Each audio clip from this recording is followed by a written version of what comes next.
A giant, fake, jello-filled dolphin is one of the things we're going to talk about as we welcome Dr. Mike Heithaus, seen often on SHARKFEST, happening now on Disney+. Welcome to the KJ Today Show, your place for the positive vibes of pop culture, people to know, and pets. Hi, Dr. Heithaus. Hey, how are you doing? Oh, my gosh. Well, I am thrilled to be talking to you, sir, at an exciting time where we're also focused on sharks, and you know so much about them. Is there ever a moment in your life where you're like, I don't know what else we can talk about. I don't know what else we can tell people about sharks. You know, I never hit that point because there's so much cool stuff going on. And the neat thing is we're always learning more. So we never run out of things. And, so every year SharkFest comes out and new shows, but also new science and kind of new insights into these amazing animals.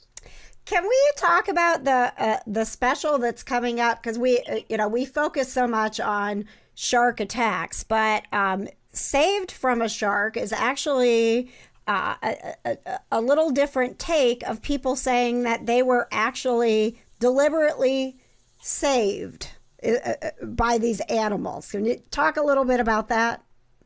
Yeah, so this is a really cool show, and what we do is kind of analyze events around the world where people feel like dolphins or whales have protected them from sharks or saved them after they were even bitten by a shark.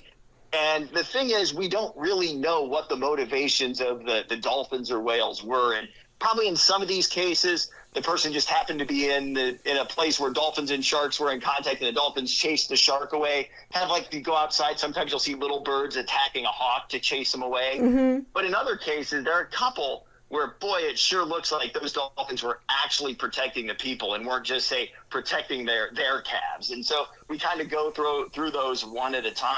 And, it's just part of this emerging view of these interactions between dolphins and sharks as the ocean's top predators. That is fascinating, and I think I know we're talking about sharks, but it's got to be hard for you to even focus on one animal because you're seeing so many different interactions when you are dealing with sharks, right? Oh, yeah. I mean, I have a short attention span, so I kind of want to keep working on other things. And a lot of my work actually is trying to understand how important it is to have sharks in the oceans. So that means we have to study all of their prey, whether it's dolphins, fish, sea turtles, and then the things they eat, all the way down to the basic ecosystems like seagrasses. So I get the pleasure of working with all kinds of different animals in lots of places around the world. When you started out on this journey, was it sharks that fascinated you the most? Like, were you a kid obsessed with sharks? I was a kid obsessed with dolphins, and my shark colleagues may want to pull my shark biologist card for saying that, but it was dolphins that fascinated me. And I started working on dolphins and then realized that these dolphins in Australia, more than 3/4 of them had bites on their bodies from sharks. And it looked like their behavior was really explained by trying to stay safe from sharks. So I figured I have to start learning about sharks if I'm going to learn about dolphins. And then I realized how much we didn't know about sharks. And so that really kind of set me down this pathway of working on sharks. So that's one of the fun things about SharkFest this year is, we've got 3 different shows that have kind of sharks and whales and dolphins in them at the same time. And so it's fun to kind of get back to those interactions that really started my science career. Well, yeah, because one of the specials is Sharks versus Dolphins, Bahamas Battleground. Was that a tough one for you to take sides?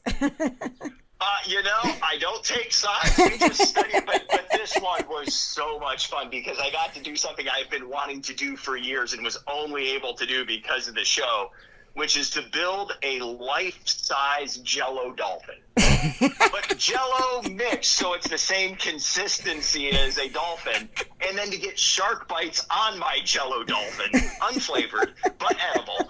And so we can see, when we see those bites on the dolphins, we can figure out how big was the shark that might have bitten them and what species was it. And in that show, we're working with hammerheads, bull sharks, and tiger sharks. So 3 amazing species.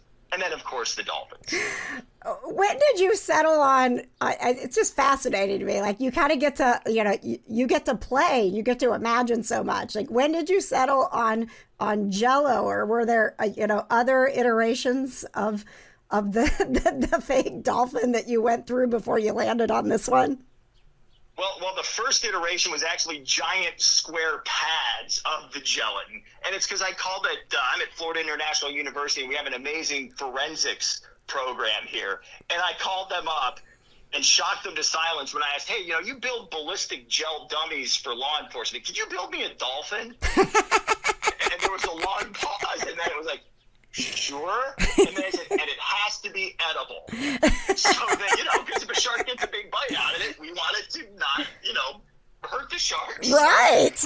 We settled on just normal gelatin, which is what the main component in Jello is. And they're chemists, so they were able to mix it to the right consistency. And Gooey the dolphin was born and trotted out to at first terrify bull sharks and then eventually get bitten by one. I mean, is Gooey in a storage unit somewhere now, or what happened with Gooey?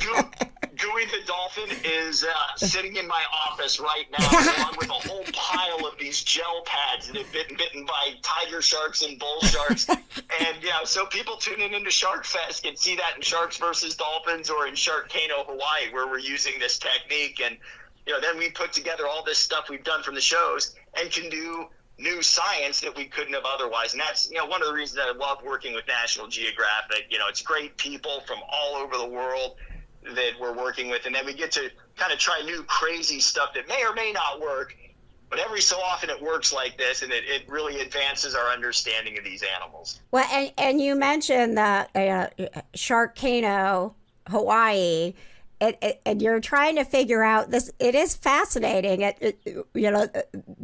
Us humans are not really going to be drawn to a volcano. We're going to go the other way. But you have noticed that sharks are actually attracted to them? Yeah, well, here's the crazy thing. When somebody came to me and said, "Can we do a show on sharks and volcanoes?" I said, "Is that a show for the Sci-Fi Channel? And do I need to start my acting lessons?" And then I thought about it and said, you know what? There is a big attraction. And you know what? People are attracted to volcanoes too, because those volcanoes are building a lot of those islands out in the middle of the ocean. And without those volcanoes, you wouldn't have Hawaii.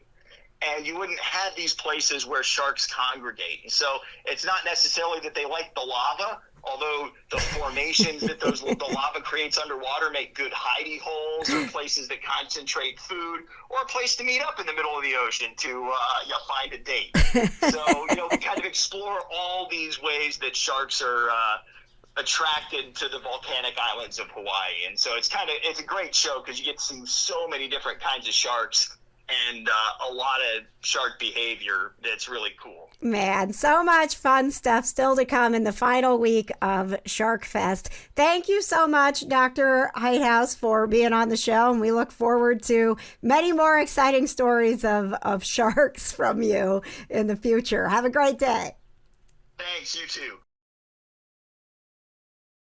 Thanks for joining us for another celebrity interview. Of course, the KJ Today Show isn't just about talking to celebs, it's about hanging out with you. Join us live on Wednesday nights for pop culture, people to know, and pets. The KJ Today Show on YouTube. Subscribe and watch live Wednesday nights at 7.